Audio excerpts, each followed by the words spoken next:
Hello, everyone, and welcome to Pro Wrestling Inside and Out. We have been showing our merchandise and our stuff that we got during the years, programs and photographs of our own photographs and stuff that we got.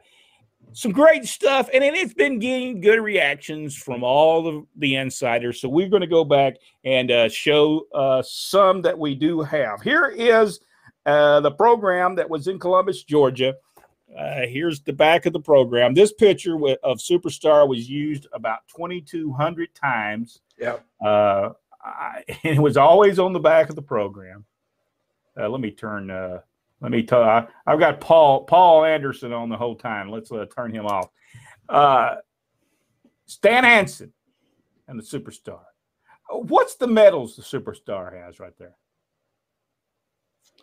Those are the ones that John Kerry threw over the White House wall.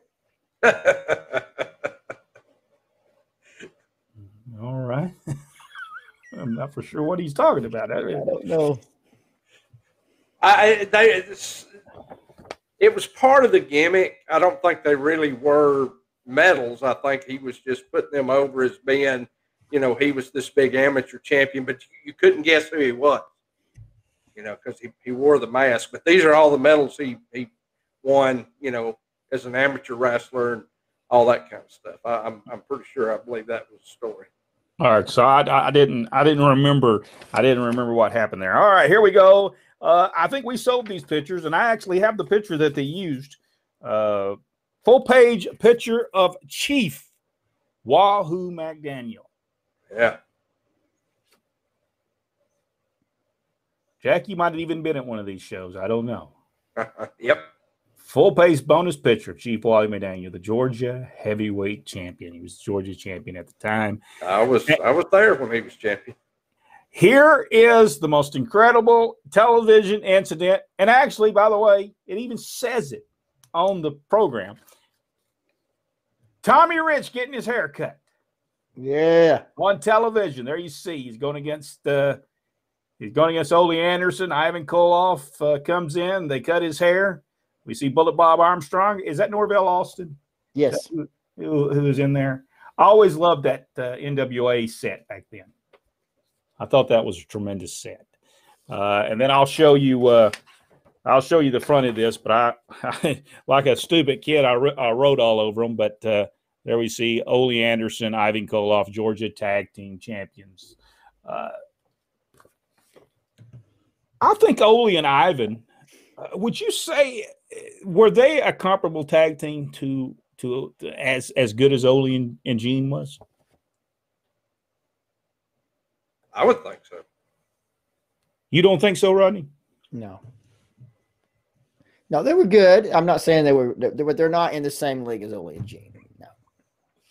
All right, let's show another program, and this was right after the cut Tommy Rich's hair on television. And anybody that went to the matches after Tommy Rich got his hair cut, Tommy Rich, his hair was just a mangled mess for weeks because sometimes Tommy Rich actually got his hair cut in the arenas. Sometimes he would just cut it himself. So his hair would always be messed up. So when he went into places, when he went into stores, when he went anywhere he went, oh man, I can't believe what Ole and Ivan did to you. That was just horrible. So, but here's something where he was trying to cut Ole's hair. And down below there, I believe Mike Stallings, Jerry Stubbs' cousin, I believe, right? Right. I believe so. Against Bill Howard. They had great matches, by the way. Yep. Some tremendous matches. There's a picture in one of those where Tommy, where they've had those scissors, those small scissors, he has a cut down his wrist where he's cut himself with those scissors. The NWA action, and then some of that I mangled as a kid. So Stan Hansen. We were making posters. We were making our own posters. Yes, we were making our own posters. But there we see Stan Hansen with a bear hug on Ole Anderson. Another program from there. And in on the back of that, Ray Candy and Ivan Koloff, the Russian Bear. Stan Hansen and Ole Anderson had great matches. Oh yeah, if you have, there's one that was just posted. I think it's probably been for a while, but it's Wrestling 2 and Brad Armstrong against Ole Anderson, Stan Hansen on television. You haven't seen this?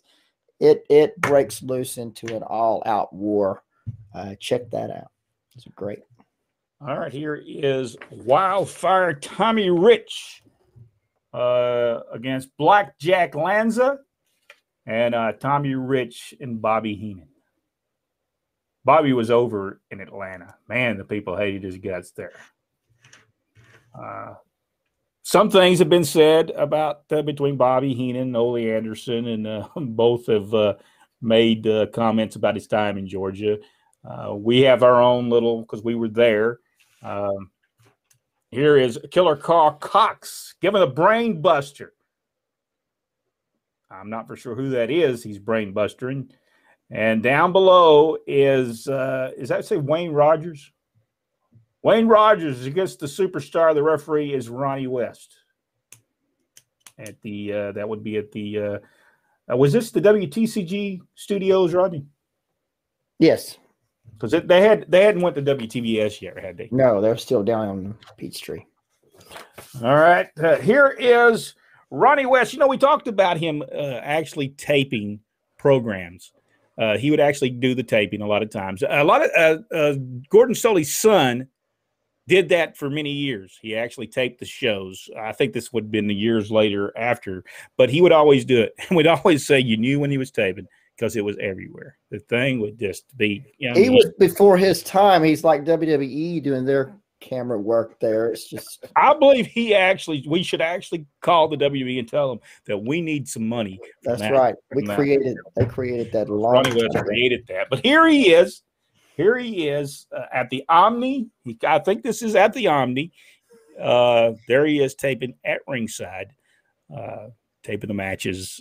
And this was back when you had to send this off. You send the I think it was what was it, millimeter? Yeah. It was like 8mm film. You had to send it off, and it always took a week to get it, and it was always a little late.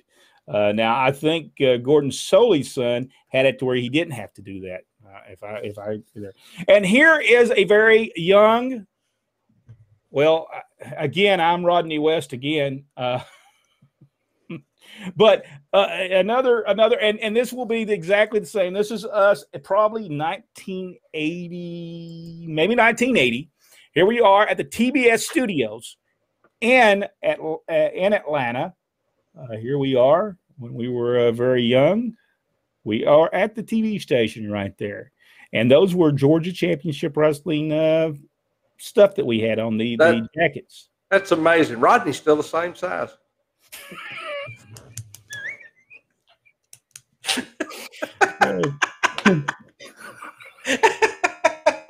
Hey, Rodney didn't laugh too much on that. All right, 1965. We've always talked about Len Rossi, and I believe this is who this is on the ground. But here is 1965, May of 1965. Len Rossi and Ronnie West. He is refereeing the match, but he's been through to the floor. If we can get a picture of there you see. Yeah. Ronnie West got his blonde locks. He's a little blondish in this one. But 1965. He started in 1962, 63. So he wasn't that old here. Maybe what 17, Rodney? I would, yeah. Well, let's see. What year was it? 1965, May 1965. Yeah, I guess that's about right.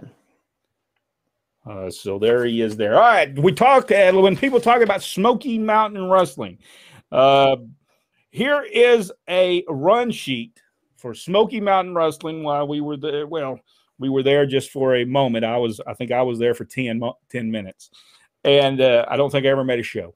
But our father did make shows for Smoky Mountain Wrestling. He worked for Jim Cornette for a little bit. And here is Jim Cornette's run sheet for his TV show. Can y'all see that? Or Smoky Mountain Wrestling, his little run sheet. And by this time, WRCB TV 3, we set that up for him. But we did tell him, enter at your own risk. I think that was what we said to him when we did that. But that is the photographs that we want to see show, and some of the stuff that we wanted to show on this program. If you enjoyed it, give us the big thumbs up, subscribe to the page, go one step further, hit that notification bell, and we won't ask you to share it, but we will ask you, if you enjoyed this video, watch the other one that's right below you right now, and let us know what you think. Until the next video, we'll see you on the. We'll just see you later, because I don't know where I'm going with this. Bye. See you.